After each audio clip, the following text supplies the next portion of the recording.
Hello welcome back to Advi mum pregnancy caring. ఇవాళ video వచ్చేసి ఏంటంటే థర్డ్ ట్రైమిస్టరీలో అంటే మనకి 7 నెలల నుంచి డెలివరీ అయ్యే వరకు కూడా వెజినల్ పెయిన్ అయితే వస్తూ ఉంటుంది.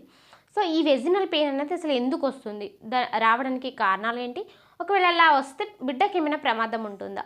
సో మనం ఆల్రెడీ ఫస్ట్ ట్రైమస్కం సెకండ్ ట్రైమస్కంలో కూడా వెజినల్ పెయిన్ ఎందుకు వస్తుంది అనేది వీడియో షేర్ చేసాం.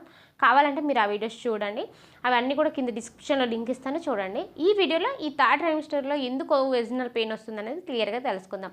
ఇప్పుడు లేకపోతే వెళ్ళిపోయే ముందుగా మన ఛానల్ అయితే సబ్స్క్రైబ్ అయితే చేసుకోండి, పక్కన ఉన్న బెల్ ఐకాన్ అయితే క్లిక్ చేయండి. నేను పెట్టే ప్రతి వీడియో కూడా మీకు ముందుగా నోటిఫికేషన్ రూపంలో రావడం అయితే జరుగుతుంది.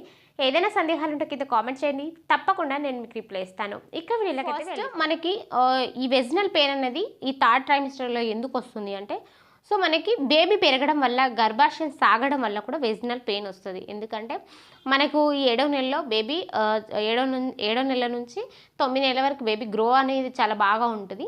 సో మనకి ఆ బేబీ గ్రో అవుతూ ఉంటే మన కండరాలు కొంచెం అంటే కొంచెం వెడల్పోవడం, ప్లస్ గర్భాశయం నుంచి వెడల్పోవడం, సో దానివల్ల మన పొట్ట కండరాలు కొంచెం వెడల్పోవడం ఇట్లా జరుగుతూ ఉంటుంది. సో తద్వారా ఏమవుతుంది అంటే మనకి ఇది ప్రెజర్ అంతా కూడా వెజినల్ పైన పడి వెజినల్ పెయిన్ కూడా రావడం అయితే జరుగుతుంది అన్నమాట.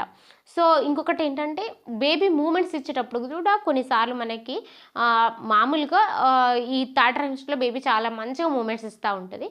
ఒక్కొక్కసారి బ్రీచ్ పొజిషన్స్కి వెళ్ళడం, ఒక్కొక్కసారి సెఫాలిక్ రావడం ఇట్లా జరుగుతూ ఉంటుంది.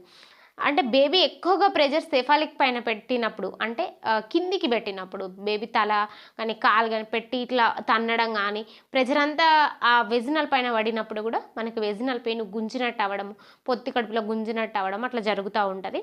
సో ఇది కామన్ ప్రాబ్లం, మీరు ఏం కంగారు పడాల్సిన అవసరం లేదు. సో బేబీ మూమెంట్స్ ఇస్తున్నప్పుడు ఇట్లా జరగడం సహజము.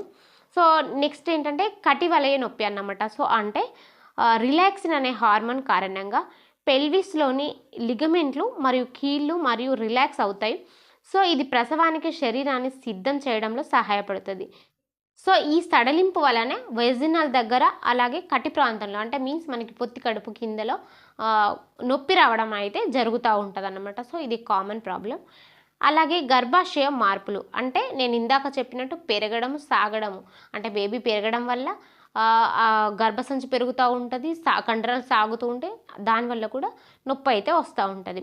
సో పెరిగిన రక్త ప్రవాహం, అంటే నేను ఆల్రెడీ చెప్పినాను వీడియోస్లలో ఏంటంటే మనకి ప్రెగ్నెన్సీ అనేది కన్ఫర్మ్ అయిపోయిన తర్వాత బ్లడ్ సర్క్యులేషన్ ఎక్కువ జరుగుతూ ఉంటుంది. సో ఈ బ్లడ్ సర్క్యులేషన్ అనేది ఎక్కువగా జరగడం వల్ల మనకి వెజినల్ దగ్గర కూడా బ్లడ్ సర్క్యులేషన్ జరిగి అక్కడ ప్రెషర్ అనేది వస్తుంది. అట్లా ప్రెజర్ రావడం వల్ల కూడా మనకి వెజినల్ పెయిన్ అయితే వస్తూ ఉంటుంది అన్నమాట. నెక్స్ట్ ఏంటంటే సో నరాల కుదింపు మీన్స్ ఏంటంటే పెరుగుతున్న గర్భాశయం తుంటి అనగా తొడ వెనుక భాగపు నరాలు లేదా ఇతర సమీపంలోని నరాలను కుదించగలదు. దీని వలన యోనిలో నొప్పి అనుభవించవచ్చు. సో మనకి ఇట్లా కూడా పెయిన్ వస్తూ ఉంటుంది. అలాగే రౌండ్ లిగ్మెంట్ నొప్పి, అంటే రౌండ్ స్నాయువులు గర్భాశయానికి మద్దతిస్తాయి మరియు గర్భధారణ సమయంలో గణనీయంగా సాగుతాయి. ఆకస్మిక కదలికలు లేదా స్థితిలో మార్పులు యోని ప్రాంతానికి ప్రసరించి పదునైన నొప్పిగా కలిగిస్తాయి, అంటే కొంచెం సివియర్గా పెయిన్ వస్తూ ఉంటుంది అన్నమాట. సో అట్లా. నెక్స్ట్ బ్రాక్టన్ హిక్స్ సంకోచాలు. ముఖ్యంగా ఇది మనం ఎప్పుడు చూసుకోవచ్చు అంటే 8 నెలల్లో చివరిలో 9 నెలల్లో మనకి ఈ బ్రాక్టన్ హిక్స్ సంకోచాలు చూడొచ్చు. అంటే వీటిని మనము వాడుక భాషలో చలి నొప్పులు అని చెప్తూ ఉంటాం. ఇవి ఎందుకు అంటే మనకి డెలివరీ కావడానికి ముందుగా వచ్చే సంకేతాలు అన్నమాట. సో ఈ బ్రాక్టన్ హిక్స్ సంకోచాలు ఎలా ఉంటాయి అంటే కొంచెం సేపు పొత్తి కడుపులో బాగా నొప్పి వస్తూ ఉంటుంది, మళ్ళీ తగ్గిపోతూ ఉంటుంది, మళ్ళీ కొంచెం సేపటి తర్వాత మళ్ళీ నొప్పి వస్తూ ఉంటుంది, తగ్గిపోతూ ఉంటుంది. సో ఇవి చలి నొప్పులు, అంటే బ్రాక్టన్ హిక్స్ సంకోచాలు అన్నమాట. సో ఇది ముఖ్యంగా 8 నెలల చివరిలో 9 నెలల్లో వచ్చినప్పుడు గర్భవతులు కొంచెం భయపడిపోతూ ఉంటారు. ఇవి డెలివరీ పెయిన్సా ఏంటి అనుకుంటారు. సో డెలివరీ పెయిన్స్ ఒక్కసారి పెయిన్ స్టార్ట్ అయింది అంటే ఖచ్చితంగా నొప్పి అయితే ఎక్కువ టైం గడుస్తుంటే ఆ పెయిన్ ఎక్కువగా వస్తూ ఉంటుంది. కానీ ఈ యొక్క ఏమంటారు ఈ బ్రాక్టన్ హిక్స్ సంకోచాలు అలా ఉండదు. నొప్పి తగ్గడం మళ్ళీ రావడం, తగ్గడం రావడం అట్లా జరుగుతూ ఉంటుంది. ఒక 1 డే అట్లా ఉంటుంది, మళ్ళీ నెక్స్ట్ తగ్గిపోతూ ఉంటుంది అనమాట. సో అట్లా ఉంటుంది. Next infections. సో నేను ఆల్రెడీ మొదటి ట్రైమస్టర్ సెకండ్ ట్రైమిస్టర్లో చెప్పినప్పుడు కూడా చెప్పాను, వెజినల్ ఇన్ఫెక్షన్స్ కూడా వస్తూ ఉంటాయి కొన్నిసార్లు. ఆ వెజినల్ ఇన్ఫెక్షన్స్ వచ్చినప్పుడు వైట్ డిశ్చార్జ్ స్మెల్ రావడము, ఇచ్చింగ్, సో అక్కడ వాపు రావడము, నొప్పి రావడం ఇట్లా జరుగుతూ ఉంటుంది. సో అట్లా వచ్చినప్పుడు కూడా మీరు ఒకసారి వెంటనే హాస్పిటల్ వెళ్ళాలన్నమాట. అట్లా జరిగినప్పుడు అట్లాంటి ఏం లేవు అన్నప్పుడు, సో ఇవన్నీ కూడా ఈ ప్రాబ్లం ద్వారా మనకి వెజినల్ పెయిన్ అయితే థర్డ్ ట్రైమిస్టర్లో రావడం జరుగుతుంది. అప్పుడు పొత్తి కడుపులో నొప్పి కూడా రావడం జరుగుతుంది.